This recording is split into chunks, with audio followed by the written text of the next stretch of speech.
కొంతమంది కాల్ చేసి ఎట్లా చెప్తారు, మా వాడు టోటల్గా డ్రగ్ అడిక్ట్ అయ్యాడు, నేను ఇది ఫెయిలియర్ అయినవి చాలా ఉన్నాయి, టోటల్ డ్రగ్ అడిక్ట్ అయ్యాడు, మీరు కౌన్సిలింగ్ చేస్తే బాగుంటుంది, మీరు చాలా చేస్తారు కదా, అది ఇదని అంటారు. తీరా చూస్తే అతను PG in medicine. What can I council him? నేనేం చెప్పి కౌన్సిల్ చేయగలను? అలా తర్వాత మా అమ్మాయి టోటల్ పర్వర్ట్ అయిపోయింది. రీసెంట్గా కూడా కాల్ చేశారు, చాలా టోటల్ పర్వర్ట్ అయిపోయింది. తను న్యూడ్ పిక్చర్స్ తనే పెట్టుకుంటుంది.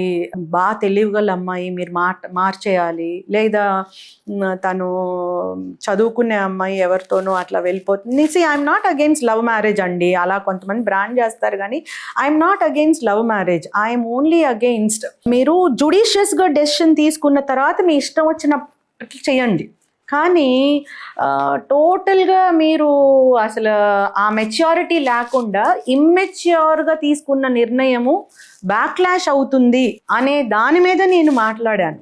అంతేగాని లవ్ మ్యారేజ్కి వ్యతిరేకంగా, అంటే ప్రేమ లేని ప్రపంచమే లేదు కదా. So immature love, so called love, దాని లవ్ అనేటటువంటి ఇమ్మెచ్యూరిటీ కరెక్ట్ కాదు అనేటటువంటి యాటిట్యూడ్ నాది. సో ఇలా నాకు కొంతమంది కాల్ చేసి, మా అమ్మాయిని మీరు ప్రేమ పెళ్ళి వద్దని కొన్నిసార్లు చెప్పారు కదా, ఏమైనా కౌన్సిలింగ్ చేసేయండి అని చెప్తారు. మనం ఎవరు కౌన్సిల్ చేయడానికి, when she is already a major and highly qualified. అలా చాలా ఫెయిల్యూర్స్ ఉన్నాయి. నేను వాళ్ళకి లేదండి, మేము ఓన్లీ పోలీస్ ఆఫీసర్స్, మంచిలా ఉంటే బాగుంటుందని వాళ్ళతోటి చెప్పడం అంతే తప్ప, మాకున్న లైవ్ ఎగ్జాంపుల్స్ షేర్ చేసుకుంటే అర్థం చేసుకుంటారని చెప్పడం తప్ప నేను మార్చేసే శక్తి నాకు లేదు. కానీ బోత్ రోల్స్ని చాలా సమర్థవంతంగా అయితే నిర్వర్తించారు మేడం. అటు అవును, మధ్యలో ఒకటి మిస్ అవుతుంది, సిఐడి ఆఫీసర్గా మీరు సెలెక్ట్ అంటే అదే విమెన్ ప్రొటెక్షన్ సెల్ అండి.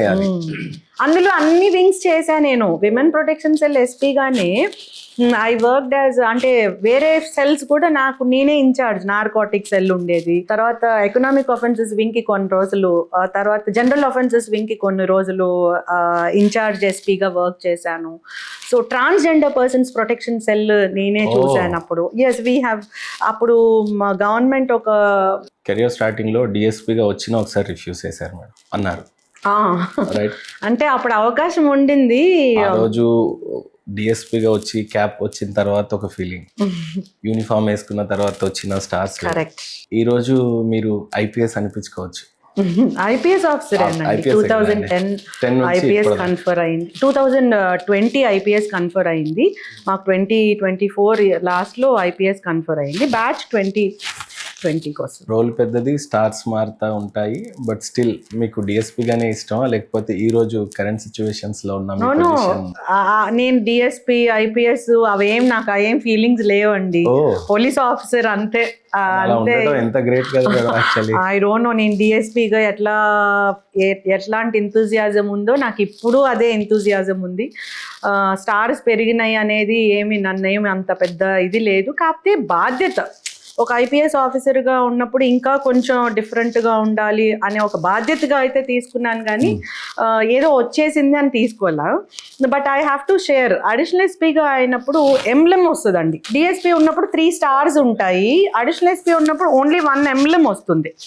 ఆ 1 ఎంబ్లెమ్ వేసుకున్న రోజు మాత్రం ఐపీఎస్ వచ్చిన దానికన్నా ఆ రోజు ఎక్కువ నాకు కంట్లో నీళ్ళు వచ్చేసినాయి. Wearing an emblem on your shoulders, I felt it is a boon.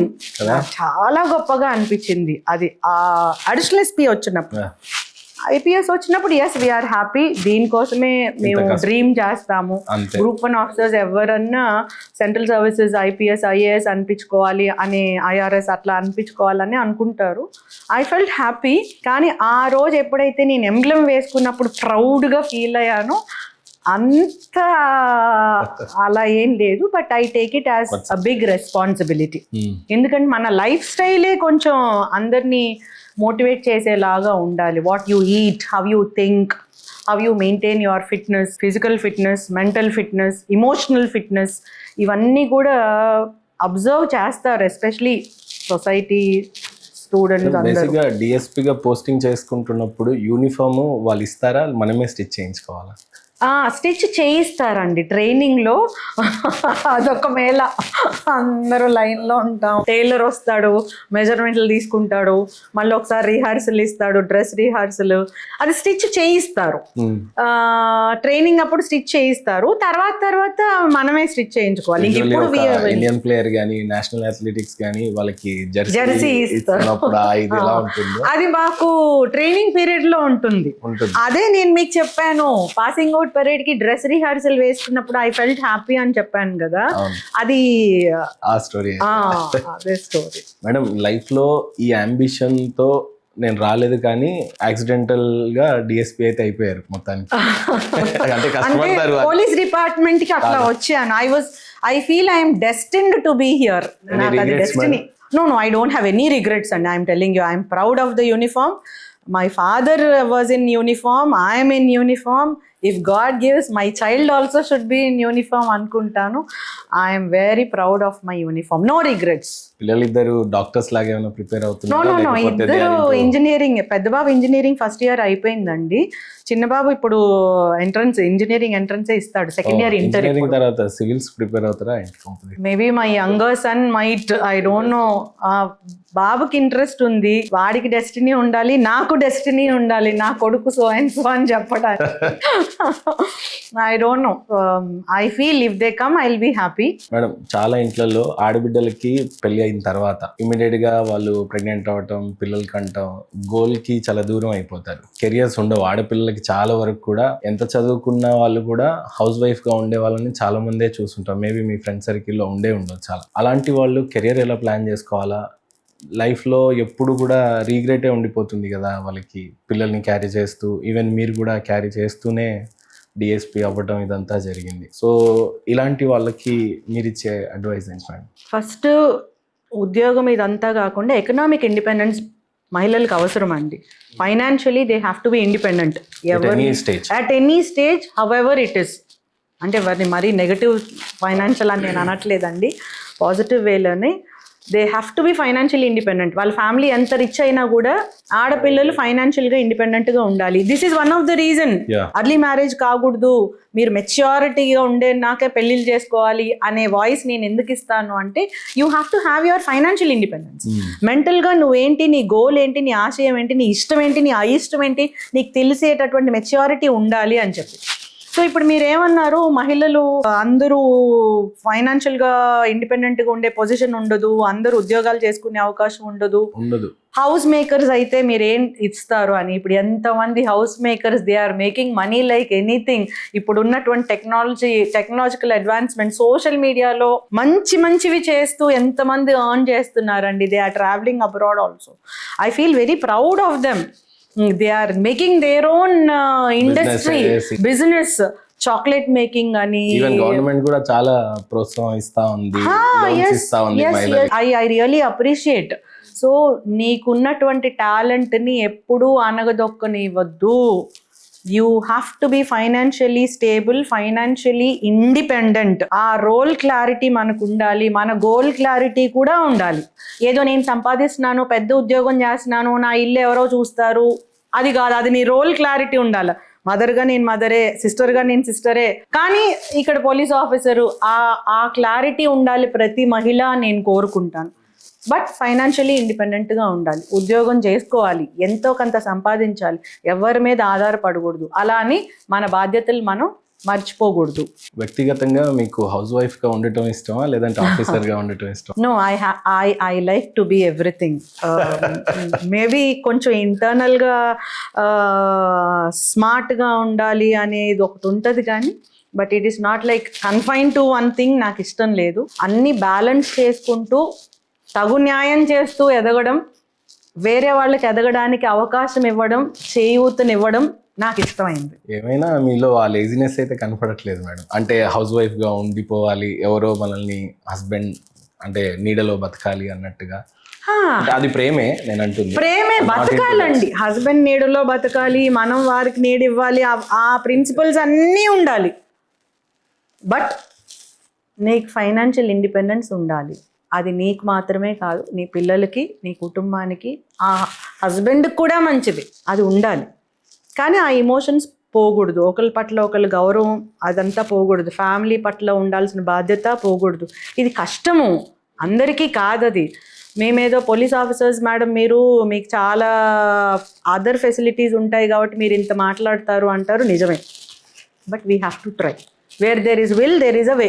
Madam అంటే చెప్తుంటారు బేసిక్గా మీరు ఎలాగో యూనిఫామ్లో ఉన్నారు, 3 సినిమాల ఎంబీలం మీ షోల్డర్ మీద ఉంది. వ్యక్తిగతంగా మీకెంత దేశభక్తి ఉంది, అలాగే మీరు ఎంతమందికి దేశభక్తిని నింపారు అని అంటే ఏం చెప్తారు? అమ్మో, దేశభక్తి లేనిదే మనం మనుషులే కాదు. దాన్ని బట్టి ఉంటుంది మేడం. దేశభక్తి లేనిదే మనం మనుషులమే కాదు.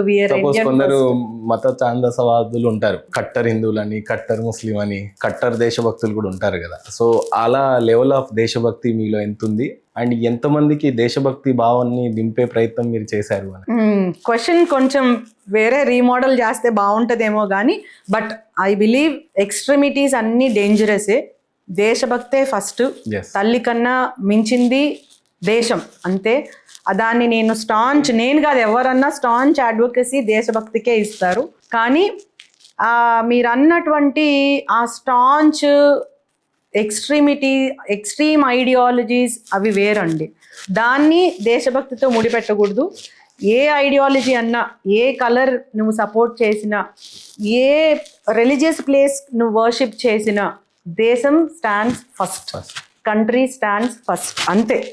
ఆ తర్వాతే ఫ్యామిలీ, ఆ తర్వాతే తల్లి, ఆ తర్వాతే దైవం. దేశమే ఫస్ట్, దేశమే దైవం. చాలా ఎక్కువ ఉన్నట్టుంది. ఐ డోంట్ నో, తల్లి కంటే కూడా దేశమే. It is country, it is first అండి. అదైతే అమ్మో, అది ఫస్ట్, అంతే. ఏ రకమైన దేశభక్తి ఉంది సరిత గారికి అని అంటే నేను చెప్పలేను. కైండ్ ఆఫ్ ఏ రకమైన ఐ కాంట్ డిఫైన్ మై ప్రేమ ఉంది భారతదేశం పట్ల అంటే. My country stands first for me, అంతే. That is the respect I give, that is the devotion, that is my responsibility, it is my duty, అంతే. అంటే బేసిక్గా ఈ క్వశ్చన్ అడగడానికి రీజన్ ఏంటంటే మేడం, మనం యూనిఫామ్లో ఉంటాం, లేదంటే మేము మీడియాలో ఉంటాం, ఖచ్చితంగా దేశభక్తి అనేది మనలో ఖచ్చితంగా ఉంటుంది. ఆ భావజాలాలు పిల్లలు ఇప్పుడున్న జంజుల మధ్యలో కనీసం దేశం అదంతా చాలా పెద్ద సౌండ్ లాగా అయిపోయింది. ఒకప్పుడు చిన్నప్పుడు మనం కబడ్డీ ఆడితే ఒక పెన్ కోసం మోకాలు చిప్పలు పలగొట్టుకున్నటువంటి జనరేషన్ పోయి ఇప్పుడు కనీసం స్పోర్ట్స్ కూడా లేని సిచ్యువేషన్స్ కనిపిస్తూ ఉన్నాయి. పరేడ్స్ స్కూల్స్లలో ఇన్వాల్వ్ చేసి ఆ రోజుల్లో దేశం అంటే చూపించారు, జాతీయ జెండా మీద ఉన్న ప్రేమను చూపించారు. ఈ రోజులలో అది ఎక్కువగా కనిపించినట్టుగా లేదు. అలా అనకూడదు కూడా, మనం స్టేట్మెంట్ ఇవ్వలేం. కానీ సో అందుకని దేశభక్తి మీద మీరు ప్రశ్న కన్నా మీ ఆంతర్యం నాకు అర్థమైంది. ప్రిన్సిపల్ బేస్డ్ కాకుండా పర్పస్ బేస్డ్ అయిపోయిన పిల్లలు ఇప్పుడున్న జనరేషన్. ప్రిన్సిపల్ బేస్డ్ అంటే ఎట్లా, ఇంటిగ్రిటీ ఉండాలి, ఆనెస్టీ ఉండాలి, డివోషన్ ఉండాలి, అలా పెద్ద పెద్ద మాటలు మనం మాట్లాడతాం. దాని వెనుకున్నటువంటి యాక్చువల్ పర్పస్ ఏంటి అనేది పిల్లలకు కావాలి. లైక్ ఫర్ ఎగ్జాంపుల్, నువ్వు చాలా నీతి నిజాయితీతో ఉండాలి అని ప్రిన్సిపల్ బేస్డ్ మనం చెప్పామనుకోండి, నీతి అన్నం పెడుతుందా, నిజాయితీ అన్నం పెడుతుందా, ఎవరికి పెడుతుంది అని అంటారు. But once you are with that sort of integrity, నీలో లీడర్షిప్ క్వాలిటీస్ పెరుగుతాయి. అప్పుడే నువ్వు రన్ చేస్తున్న ఆర్గనైజేషన్ని నువ్వు రూల్ చేయగలవు. Once you are a leader with integrity, then only you can guide your followers అని. ఈ పర్పస్ చెప్పామనుకోండి పిల్లలకి, ముందు ప్రిన్సిపల్ చెప్పాను, తర్వాత వాళ్ళకి కావాల్సింది పర్పస్ అంటున్నాను. ఆ పర్పస్ వాళ్ళకి టచ్ అవుతుంది. బికాజ్ వాళ్ళని మనం మెటీరియలిస్టిక్ అని కొట్టిపడేయకూడదు, వాళ్ళ మైండ్ సెట్ అటువంటిది. మళ్ళీ ఇంకొక ఎగ్జాంపుల్ ఇస్తాను, ప్రిన్సిపల్ బేస్డ్ ఎగ్జాంపుల్. అందరి పట్ల ఎంపతీతో ఉండాలి అని ప్రిన్సిపల్స్ చెప్తాం, పెద్దది సోకాల్డ్ పెద్ద మనుషులు మనం. చాలా ఎంపతీ ఉండాలి, అందరూ వాళ్ళ బాధను నువ్వు అర్థం చేసుకొని కంపాషనేట్గా ఉండాలి అని. వాళ్ళకి అలా ప్రిన్సిపల్ చెప్తే నచ్చదు. మీరు దేశభక్తి అన్నారు, నేను చిన్నది చెప్తాను, అంత పెద్దవి కూడా వద్దు. ఆ ఎంపతి అనే చెప్పే బదులు వాళ్ళకి పర్పస్ చెప్దాం. ఏంటి, నువ్వు ఇలా ఎంపతితో ఉంటే నీకు strong relationships, your relationships will be strong, you will be a good leader. Integrity principle, purpose leader. Have empathy and compassion principle, కానీ పర్పస్ ఏంటి, స్ట్రాంగ్ రిలేషన్స్ ఏర్పడతాయి. అలా పర్పస్ చెప్పాలి. అప్పుడే వాళ్ళు వాళ్ళ గోల్కి ఆ పర్పస్ మ్యాచ్ అవుతుందా లేదా చూసుకొని యాక్సెప్ట్ చేస్తారు. ఈ మధ్య సోషల్ మీడియాలో కూడా చూస్తుంటాం మేడం, ఈ కాలం పిల్లలనే ఎక్కువ టాపిక్ కాబట్టి వింటున్నాం. సర్దార్ వల్లభాయ్ పటేల్ గారి ఫోటో చూపించడం కానీ, గుర్తుపట్టకుండా ఉండటం కానీ, అవునండి. లేకపోతే ఇండిపెండెన్స్ డే ఎందుకు వచ్చింది, ఎలా వచ్చింది అని అడిగితే చెప్పకపోవటం కానీ, ఇవి జరుగుతూ ఉన్నాయి. చాలా స్కూల్స్ గ్రౌండ్సే లేని స్కూల్స్ చూస్తున్నాం. అంటే కాంక్రీట్ జంగల్లా బిల్డింగ్ కట్టేసి క్లాస్ రూమ్స్లలో కూర్చోబెట్టి వందే మాత్రం పాడకుండా, ఒకవేళ పాడిన క్లాస్ రూమ్లో పాడే విధంగా అసెంబ్లీ అవ్వకుండా, సీనియర్ ఎవరో జూనియర్కి తెలియదు, జూనియర్ ఎవరో సీనియర్కి తెలియదు. ఒకప్పుడు మనం చదివేటప్పుడు ఆ 10th క్లాస్లో ఒక పలానా శ్రీధర్ అని ఉంటాడు అని కూడా మనం మాట్లాడే రోజులు ఉండేవి. ఈ రోజుల్లో క్లాస్ రూమ్లో ఉన్న పిల్లోడి పేరు కూడా తెలియదు. సో ఈ రకమైన సొసైటీలో ఎడ్యుకేషన్ సిస్టంలో ఏ రకమైనటువంటి మార్పులు చేర్పులు వస్తే బాగుంటాయని మీరు అనుకుంటున్నారు? వాళ్ళ ఇమోషన్స్ అండర్స్టాండ్ చేసుకుంటూ కరికులం అట్లా డిజైన్ చేయాల్సిన అవసరం ఉంది.